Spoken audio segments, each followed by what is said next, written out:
நீங்க பண்ற தப்ப நீங்க எல்லார்கிட்டயும் மறைக்கலாம், ஆனா ஜீசஸ் கிட்ட இருந்து மறைக்கவே முடியாது. நம்ம தப்பு செய்யறோம், ஆனா யாருக்குமே தெரியாதுன்னு நினைக்கிறோம். சில தப்பான விஷயத்த நம்ம மனசுல நினைக்கும் போது அது யாருக்குமே கேட்காதுன்னு நினைக்கிறோம். அதே மாதிரி ஆக்ஷன்ல தப்பு செய்யும் போது யார் கேட்க முடியும்னு நினைக்கிறோம். இத பத்தி பைபிள்ல நம்பர்ஸ் 32:23 என்ன சொல்றாங்க தெரியுமா? யாருமே பார்க்கல, யார் என்ன பண்ண முடியும், யாருக்குமே கேட்கல அப்படின்னு நினைச்சு செய்யற பாவம் அதிகமா வளரதான் செய்யும். அந்த பாவம் அதிகமா பட ஆரம்பிக்கும். நம்ம மன்னிக்கலாம்னு நினைக்கிற பாவம் நம்மளுக்கு சுமையதான் தரும், ஹெவியா ஃபீல் பண்ண வைக்கும். நம்ம யாருக்குமே தெரியாம செய்யணும்னு நினைக்கிற பாவம் நம்மளே ரூல் பண்ணும். நம்ம மூடி வைக்கணும்னு நினைக்கிற பாவம் நம்ம இதயத்தை தான் நசுக்கும்.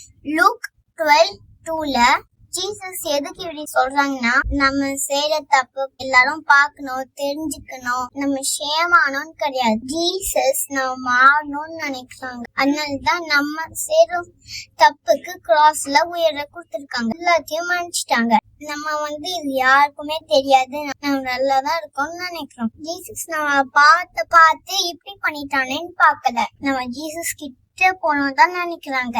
நம்ம ஒத்துக்காத பாவத்துக்கு தண்டனை தான் அனுபவிக்கணும். நம்ம பாவத்தை ஒத்துக்கிட்டோம்னா கிருபை கிட்ட போய் விடும். உங்க எல்லாருக்கும் குட் நியூஸ் சொல்லட்டா, நம்ம செய்யற பாவத்தை ஜீசஸ் கிட்ட கொண்டு போகும்போது அதோட பவரை எழுந்திருக்கு. அதே இது நீங்க மூடி வைக்கணும்னு நினைச்சீங்கன்னா ஸ்ட்ராங் ஆகும்.